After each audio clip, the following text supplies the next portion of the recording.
Okay, तो बच्चों आज हम चैप्टर करेंगे 10th का फर्स्ट चैप्टर, साइंस का first chapter, chemical reactions and equations. सबसे पहले ये प्रॉब्लम आती है कि केमिकल क्या होता है। तो केमिकल का मतलब होता है whatever you use from morning to evening, या आप सुबह से शाम तक जो कुछ देखते हैं, व्हाटएवर यू सी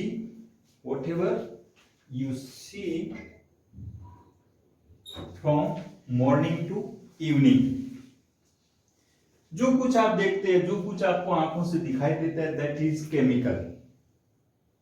और ये केमिकल आपको बता देता हूं 118 एलिमेंट, इनका फंडामेंटल जो बिल्डिंग ब्लॉक है वो 118 एलिमेंट्स है, 118 एलिमेंट्स। ये elements basically is of 3 types, ठीक है। एक होता है मेटल, दूसरा होता है नॉन मेटल, और तीसरा होता है मेटलॉइड्स, या इन्हीं को बोलेंगे आप semi metals. Semi metal, metalloids कह दो या सेमी मेटल्स कह दो। तो मेटल है वो ऑलमोस्ट 88 है, नॉन मेटल है वो ऑलमोस्ट 22 है, और मेटलॉइड्स है वो 8 है। जितने भी केमिकल हैं उन सब का फंडामेंटल जो पार्टिकल है वो इन्हीं में से कोई एक होगा, या कंबाइन होगा, कंबाइंड फॉर्म में, मिनरल में, और में, या किसी भी फॉर्म में। ये जो केमिकल्स होते हैं, ये केमिकल्स कभी भी शांति से नहीं बैठते। इन केमिकल्स के बीच हमेशा कुछ न कुछ होता रहता है। क्या होता है? तो एक वर्ड आपको याद करेंगे, बॉन्ड। बॉन्ड का मतलब होता है ऐसा एक फोर्स जो दो या दो से अधिक एटम को बाउंड करके रखता है, ठीक है। तो आप ऐसा लिखेंगे, the force of attraction, the force of attraction between 2 or more atoms to hold them together। दो या दो से अधिक atom, the force of attraction between 2 or more atoms to hold them together। दो या दो से अधिक एटम या दो से अधिक मॉलिक्यूल भी हो सकता है, उनको होल्ड करने वाला फोर्स, उनको पकड़ के रखने वाला, एक साथ रखने वाले फोर्स को बॉन्ड कहते हैं। ये जो बॉन्ड होते हैं बेसिकली बहुत प्रकार के होते हैं, तो आप अभी 10th में पढ़ेंगे। सबसे पहला बॉन्ड होता है आयोनिक बॉन्ड, इसी को दूसरा नाम इलेक्ट्रोवैलेंट बॉन्ड भी कहते हैं, इसको, इसी का दूसरा नाम है। एक बॉन्ड होता है कोवालेंट बॉन्ड, एक बॉन्ड होता है कोऑर्डिनेट बॉन्ड, जिसको डेटिव बॉन्ड भी कहते हैं। ये कोवालेंट बॉन्ड के ही एक प्रकार से टाइप है। दूसरा एक बॉन्ड होता है मेटालिक बॉन्ड, एक होता है हाइड्रोजन बॉन्ड, एक होता है वान डर वाल्स बॉन्ड। ये सारे बॉन्ड हैं, but you will study this force in higher classes. तो आपके 10th में आयोनिक बॉन्ड और कोवालेंट बॉन्ड है, ये चैप्टर 3 में हम डिस्कस करेंगे। तो ये जो केमिकल्स है, मैंने आपको बताया था कि कभी भी शांति से नहीं बैठती, बॉन्ड इनके बीच कोई न कोई काम चलता रहता है। तो क्या काम चलता है? इसमें जो पुराने बॉन्ड है पहले से जो बने हुए हैं वो टूटते रहते हैं। तो इसमें लिखेंगे, इसमें आपको ऐसा लिखेंगे, the breaking down of old bonds and formation of new bonds। The breaking down of old bonds and formation of new bonds, ये जो आपके पुराने बॉन्ड है इनका टूटते रहना और नए बॉन्ड का बनना, इसको बोलते हैं केमिकल रिएक्शन, ठीक है। The breaking down of old bonds and formation of new bonds is termed as chemical reaction. Chemical reaction, इसको केमिकल रिएक्शन कहते हैं।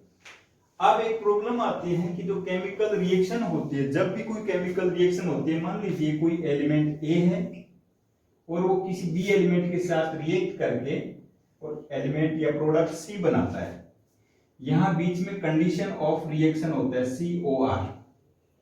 कंडीशन ऑफ रिएक्शन में तीन चीजें हो सकती है, या तो हम उसको हीट दे रहे हो, या उसको हम टेम्परेचर दे रहे हो, या उसको हम प्रेशर दे रहे हो या कम कर रहे हो, कोई भी एक कंडीशन इनमें से हो सकती है। चौथी एक कंडीशन और भी होती है, और वो कंडीशन होती है कि इसमें कैटलिस्ट भी ऐड कर सकते हैं। कैटलिस्ट क्या होता है मैं थोड़ी देर में अभी बताता हूं। सबसे पहले आप ध्यान देंगे कि ए और बी जो रिएक्टिंग स्पीशीज है, द एलिमेंट्स, द एटम्स और the molecules which are taking part in chemical reaction, उनको बोलते हैं रिएक्टेंट।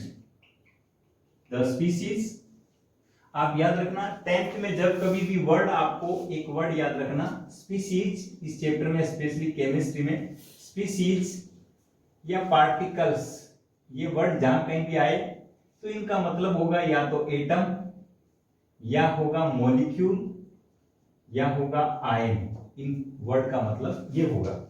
एटम की पहचान क्या है? कोई भी अगर एलिमेंट है उसके नीचे कुछ नहीं लिखा है यहाँ पे, इसका मतलब वो एटम है। अगर उसके नीचे कुछ लिखा है जैसे H2O2 नीचे 2 लिखा है, या O3 ओजोन का 3, तो वो आपका मॉलिक्यूल है।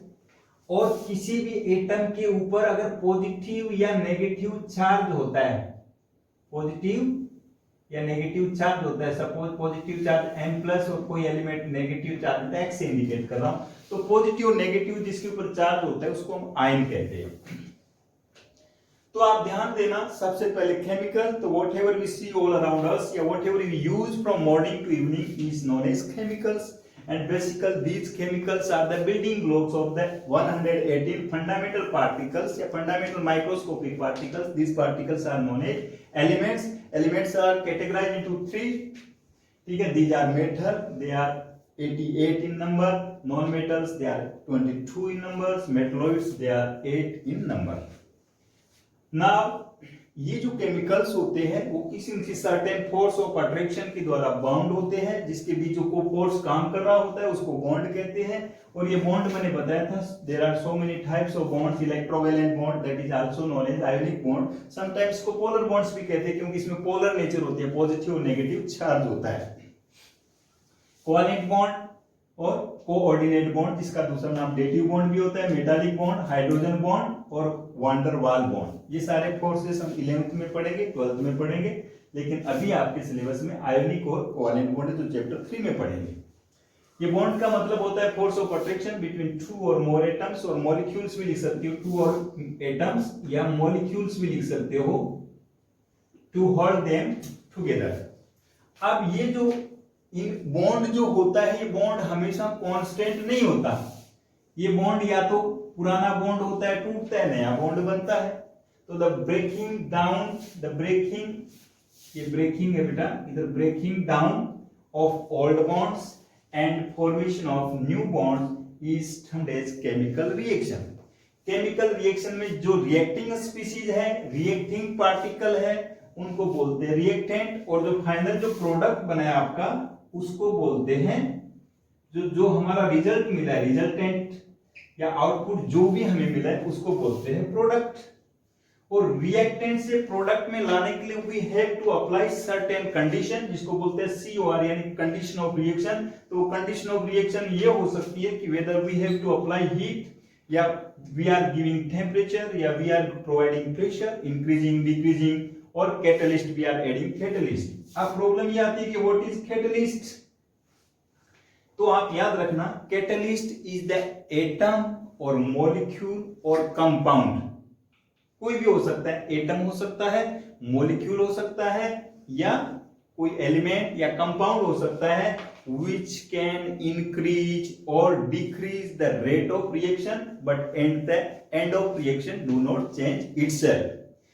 समझ में आया? यानी जब रिएक्शन हो रही है तो उसकी रिएक्शन की रेट को, जो रिएक्शन 10 मिनट में होती है उसको 5 मिनट में कर सकता है, या 10 मिनट वाले को 20 मिनट में टाइम बढ़ा भी सकता है, घटा भी सकता है। इसकी रेट को कम ज्यादा करने वाली स्पीशीज को कहते हैं। तो आप इसका स्क्रीनशॉट ले या नोट करें, उसके बाद मैं आगे कैटलिस्ट की डेफिनेशन बताता हूं। क्लियर? तो अब देखिए,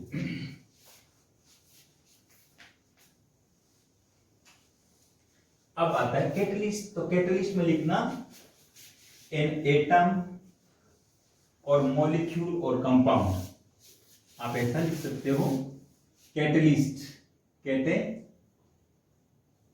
कैटलिस्ट। कैटलिस्ट का मतलब होता है एन एटम, ब्रैकेट में लिख सकते हो एलिमेंट भी हो सकता है ये, एन एटम और ए मॉलिक्यूल और ए compound which increase or decrease the rate of reaction, but at the end of reaction do not change itself। ठीक है, जब रिएक्शन पूरी हो जाती है तो वो चेंज नहीं होता। जैसे आप अभी 10th में आए हो, आपको 10th का जीरो नॉलेज है, और आप जब 10th पास करके जाएंगे तो आपको फुल नॉलेज होगा। तो हम क्या है, हम आपको पढ़ा रहे हैं, अभी आपको पढ़ाएंगे, बहुत सारी बातें करेंगे, आपको धीरे धीरे अपने जैसा ही बना लेंगे, जो हम जानते हैं वो आप जानने लगेंगे। और जब आप 10th कर जाएंगे तो हमारे ज्ञान में कोई फर्क पड़ेगा, हमारे नॉलेज में कोई फर्क पड़ेगा, सेम रहेगा और अच्छा एक्सपीरियंस हो जाएगा। तो जब रिएक्शन पूरी होती है तो कैटलिस्ट वैसा ही रहता है, या तो रिएक्शन को फास्ट कर देता है या स्लो कर देता है, तो उसको कैटलिस्ट कहते हैं। क्लियर हो गया?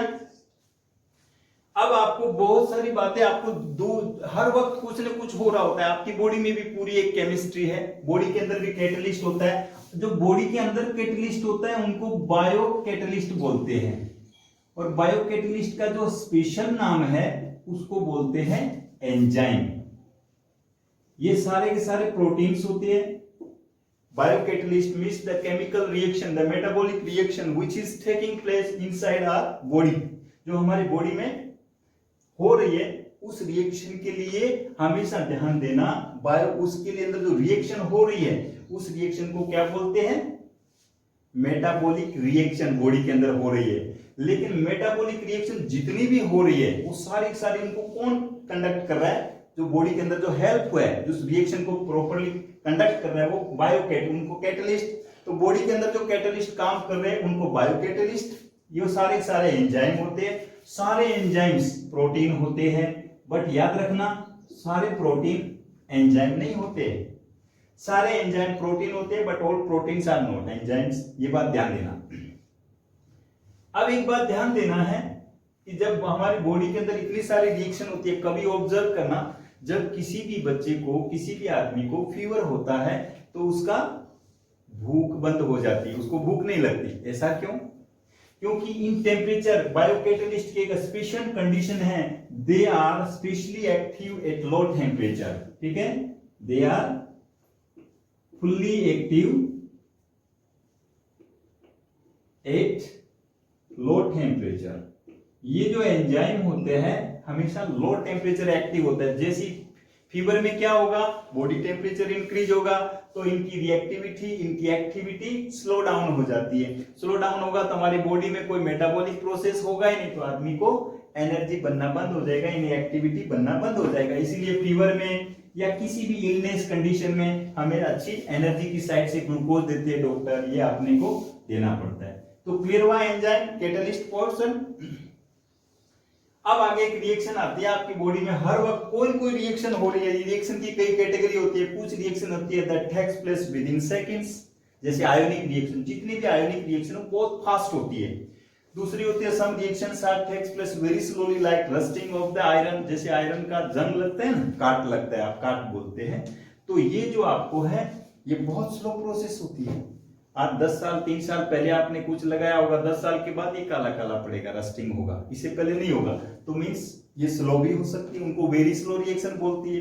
कुछ रिएक्शन होती है ना फास्ट होती है ना स्लो होती है, they takes place at moderate rate. ठीक है, 1 घंटे 2 घंटे 1 दिन, ऐसी जो रिएक्शंस होती है उनको मॉडरेट रेट की बोलती है। लेकिन वो हम आगे पढ़ेंगे, अभी आपको इसकी केवल जानकारी के लिए थोड़ा सा बता दिया। अब एक बहुत अच्छा एग्जांपल आपकी बुक में गिवन है, एनसीईआरटी बुक में, और वो एग्जांपल है। सबसे पहला एग्जांपल आप याद रखो मैग्नीशियम का।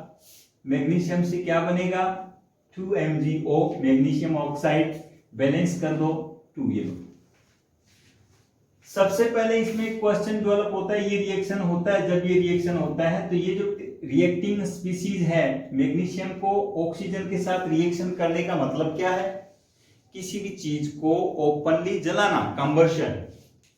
ओपनली याद रखिए, खुले में जला दो तो किसी को ऑक्सीजन के साथ रिएक्शन कराने का मतलब होता है किसी भी सब्सटेंस को ओपनली बर्न करना, या कंप्लीट कंबशन बोलते हैं। तो उसको आपने मैग्नीशियम की रिएक्शन कराया और फाइनल प्रोडक्ट बना MgO। इसको व्हाइट पाउडर होता है, ये व्हाइट मैग्नीशियम पाउडर ऐसा बोलते हैं, पाउडर। अब बोर्ड में कई सारे क्वेश्चन इस पे डेवलप होते हैं। सबसे पहला क्वेश्चन होता है कि ये मैग्नीशियम को ऐसी रोड होती है ब्राउन कलर की जैसी होती है, या आप ऐसा लिखो आयरन की जैसी होती है ना, राख का कलर होता है ना, ऐसे कलर की। लेबोरेटरी में आपको स्कूल में दिखाएंगे। तो उसको सबसे पहले एक सैंड पेपर होता है, जानती हो, काज पेपर कहते हैं गुजराती में, हिंदी में रेगमाल कहते हैं। उससे जैसे घर को साफ करते हैं, उसे घिसते हैं। तो सबसे पहले ये आता है कि why we rub magnesium ribbon, ठीक है ना, बिफोर रिएक्शन। जब मैग्नीशियम का रिएक्शन कराना होता है, मतलब उसको जलाना होता है, तो आप उसको सबसे पहले बेटा इसको क्या किया जाता है, मैग्नीशियम को रेगमाल से, या आप बोलेंगे सैंड पेपर से रब आउट करते हैं। वाई वी डू सो, ऐसा क्यों करते हैं? तो आप बोलेंगे कि बेसिकली, ऐसा लिखेंगे, basically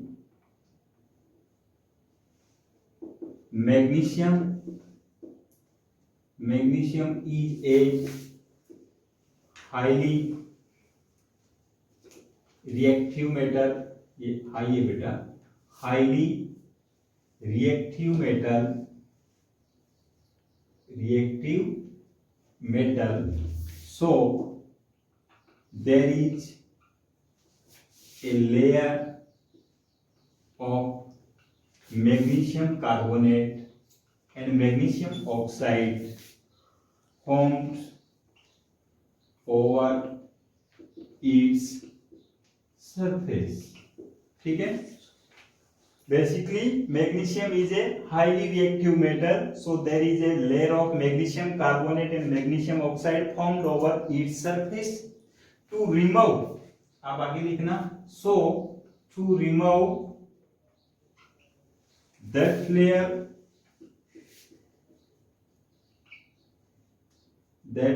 we rub it with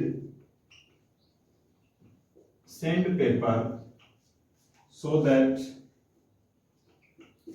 the reaction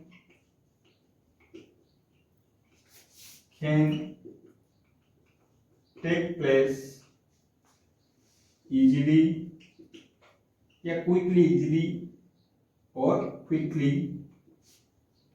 ठीक है, इजीली, क्विकली, कन्वीनियंटली, ये सब बातें आप लिख सकते हैं। रिएक्शन फास्ट हो जाए, सबसे पहला क्वेश्चन बोर्ड में कई बार पूछा गया है, why we rub magnesium ribbon before reaction. तो बिकॉज मैग्नीशियम, या basically magnesium is a highly reactive metal, so there is a layer of magnesium carbonate and magnesium oxide formed over its surface, so to remove that layer we rub it with sandpaper so that the reaction can take place easily and quickly। Clear हो गया? तो ये बात आपको ध्यान देनी है। दूसरा क्वेश्चन जो बोर्ड में अक्सर इसमें आ जाता है, दूसरा क्वेश्चन दिमाग में रखो, वो क्या बोलते हैं,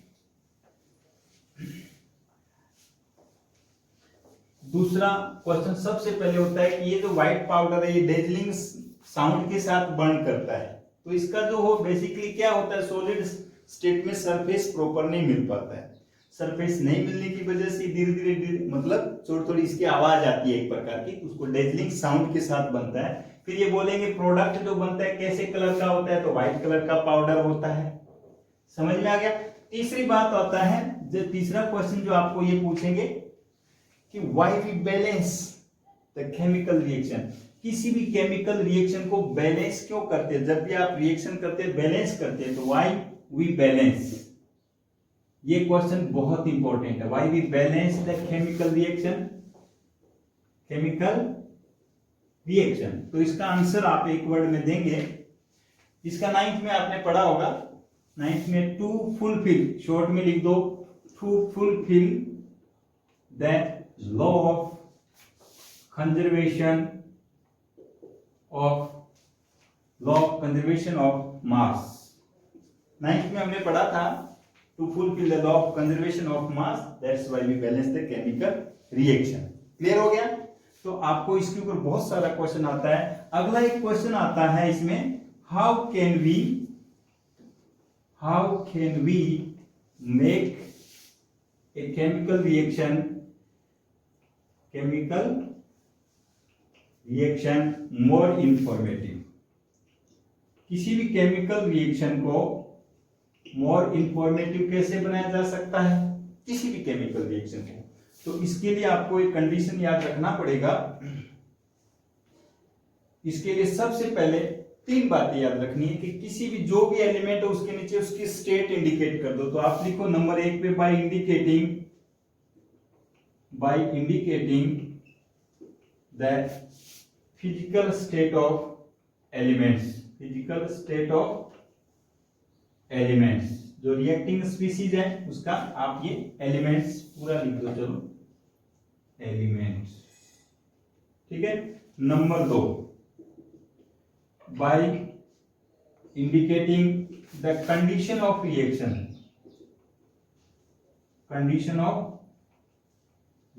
किसी भी रिएक्शन की कंडीशन को नीचे लिख दो। कैटलिस्ट में है, ठीक है, प्रेशर कितना है, टेम्परेचर कैसा है, ठीक है। और चौथी जो आपकी कंडीशन है, किसी भी रिएक्शन को मोर इंफॉर्मेटिव बनाना है तो बाय बैलेंस कर दो, तो भी हमें पता चल जाता है बहुत सारी बातें कि इसके कितने मॉलिक्यूल्स किसके साथ कितने नंबर ऑफ मॉलिक्यूल्स, ये 3 तरीके से हम इसको डिफाइन कर सकते हैं।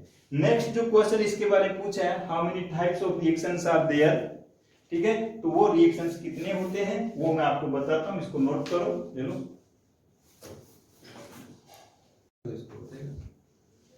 तो बच्चों, मैं class 9th 10th 11th 12th का केमिस्ट्री और मैथ के वीडियो चैप्टर वाइज अपलोड करूंगा।